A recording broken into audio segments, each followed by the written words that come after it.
estrago. O adoçante também faz um grande estrago. Também. E a vida vai ter que ficar amarga até na hora triste, do café. É triste, isso? mas é real.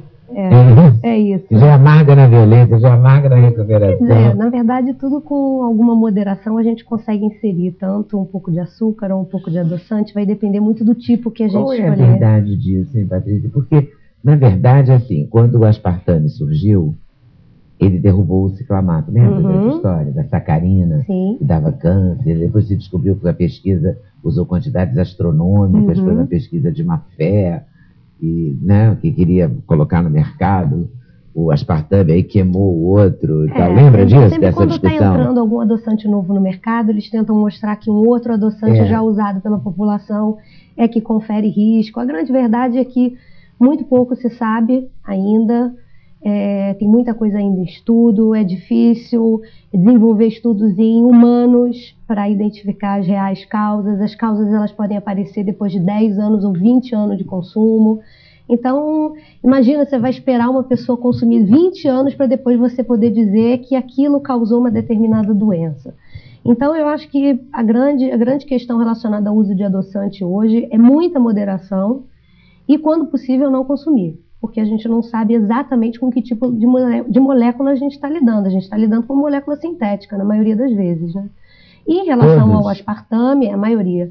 Em relação ao aspartame, é o que a gente tem mais conhecimento, talvez, de efeitos negativos do seu consumo. Hoje já tem efeitos relacionados à dor de cabeça, enxaquecas crônicas, dores articulares, pessoas sendo mal diagnosticadas como tendo doenças como artrose ou artrite, dores articulares, doenças autoimunes desenvolvidas por conta do consumo de química proveniente do aspartame, muita lesão cerebral, principalmente ocorrendo déficit de memória, redução de capacidade de concentração, de foco, e morte de neurônio mesmo, de célula cerebral. Provado também, né? Tem alguns trabalhos em relação a isso, seja em animal, seja também em humanos, principalmente pelos principais componentes da molécula do aspartame.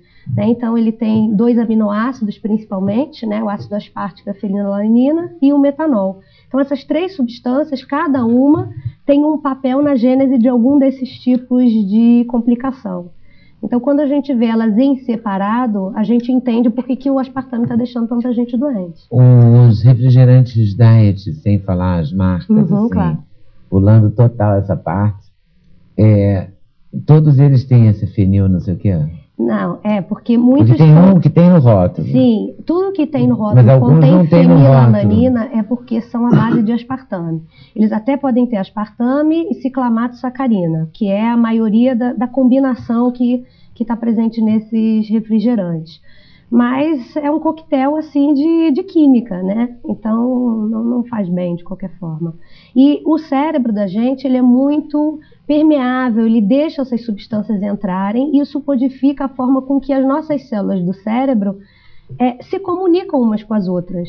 Ele gera uma grande excitação nessas células neuronais, produzindo uma série de radicais livres, que são substâncias ruins para o cérebro, que vão matando os neurônios pouco a pouco. Então você vai perdendo a capacidade cognitiva, de memória, de concentração, mas você não faz uma relação direta com o consumo de uma bebida adoçada artificialmente ou um produto diet que você consuma, porque, enfim, a mídia divulga que são produtos que ajudam na perda de peso, então a pessoa está mais preocupada com o emagrecimento dela do que poupar o cérebro dela.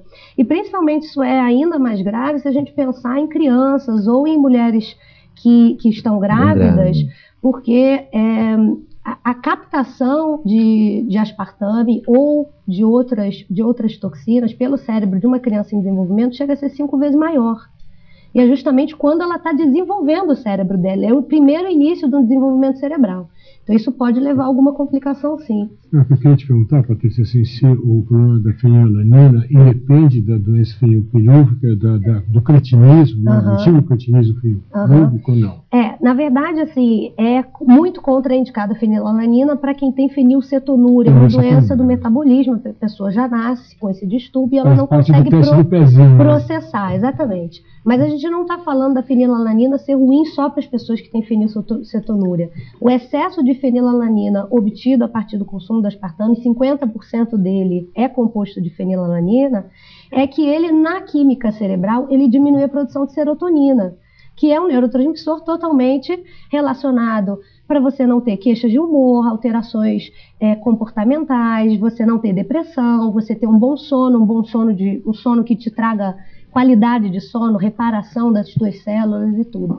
Então, quando você consome refrigerantes, principalmente, ou outros produtos adoçados com aspartame, você tem um risco a vir a desenvolver mesmo um quadro de depressão por excesso da liberação desse neurotransmissor no cérebro. E se eu for tomar um sorvete, eu vou escolher o normal com açúcar, que faz mal para as taxas de açúcar? Então, por isso que a gente tem que pontuar, caso a caso, o que é melhor para cada um, né? Nunca vou indicar adoçante para substituir tudo que as pessoas consomem com açúcar. Isso não é a minha conduta, digamos assim, no meu consultório. Mas algumas pessoas que não são diabéticas ou não têm problema em controle de glicose, a gente pode usar algumas coisas com açúcar. Até o próprio diabético tem um percentual do seu dia, no contexto geral de carboidrato que ele consome, que ele pode consumir. Para de tomar sorvete, é isso. Não tome nunca mais. Como assim? Sorvete, porque a pessoa tem taxa alta de açúcar. Sim, ela não pode tomar açúcar. Então ela pode consumir um sorvete desde que aquilo esteja dentro de um contexto de controle. Ela não pode comer um sorvete, adicionar açúcar no cafezinho, beber 10 copinhos de café por dia e todos adoçados com açúcar. Ao mesmo tempo, chega na refeição, ela bebe um suco, põe açúcar dentro. Então, o ideal é a gente estimular mais o nosso paladar. O ideal é a negociação. Então, assim, vai tomar o suco, não usa açúcar. Não usa nada. Então, tomar um suco, de repente, de uma fruta mais doce. Aí, se habitua a tomar o café sem açúcar, porque aí você, sem nada, porque aí você não está tomando adoçante. Agora, Patrícia, essa onda zero, né, que tem por aí, é zero o quê? É zero açúcar só? Na maioria das vezes é zero açúcar. Na maioria das vezes. Tudo agora é zero. É zero. Gelatina é zero, agora tudo é zero. Na maioria é zero açúcar, mas eu costumo dizer que é zero nutriente também, né? Porque ao mesmo tempo que não tem nenhum açúcar, é um composto de substâncias químicas que o nosso corpo não está habituado. E cheio de sódio. E cheio de sódio, né? Se a gente ainda entrar nessa questão do sódio, aí a gente vai falar do ciclamato, da sacarina, vamos até passar por outros adoçantes. Porque o ciclamato também não é bom, porque os médicos ortomoleculares sérios falam que você não deve usar o aspartame, deve procurar usar a sacarina ou o ciclamato. Olha, não é uma recomendação que eu tenho visto, não é a minha recomendação nutricional. A sua recomendação é que use o açúcar. Que use o açúcar, ou que use, de repente, a estévia, que é um adoçante natural, e tem até outros benefícios. Tem pessoas que se adaptam bem. A procurar não adoçar as coisas, buscar o sabor doce de outra maneira na alimentação, ou se tiver que usar açúcar, usar uma vez ao dia, dentro de uma regulação alimentar. Então, não é fazer nem o dia inteiro só de açúcar, nem o dia inteiro só de adoçante, também não vai fazer mal, ninguém vai passar mal, ou ter um quadro de depressão se tomar um refrigerante com adoçante uma vez ou outra. Agora, a gente está falando do consumo. A gente está falando porque essa onda zero, ela pega tudo, é o refrigerante, é a gelatina, é o suco, é qualquer coisa. Mas naturalmente diminuiu, né, o consumo de açúcar. Não digo assim para essa paranoia de não consumir açúcar. Por exemplo, na minha época, o achocolatado a gente punha açúcar. A laranjada a gente punha açúcar. O mamão a gente comia com açúcar, né? Isso ninguém mais, eu acho que hoje come mamão com açúcar, laranjada com açúcar. De repente, você é só uma expressão, mamão com açúcar. Acho que talvez você também está se baseando muito numa população que é mais esclarecida ou que tem uma informação sobre também os malefícios de consumir açúcar, mas tem muita gente ainda, principalmente de classe mais baixa, que ainda usa açúcar para muita coisa. E usa muito. Quando você vê no copo de café, você vê 2 dedos de açúcar. Né? E o grande problema de consumir açúcar demais, também várias vezes ao dia, é que ao mesmo tempo que o açúcar te dá uma energia rápida, imediata, ele também te tira energia dentro de 1h30, 2 horas.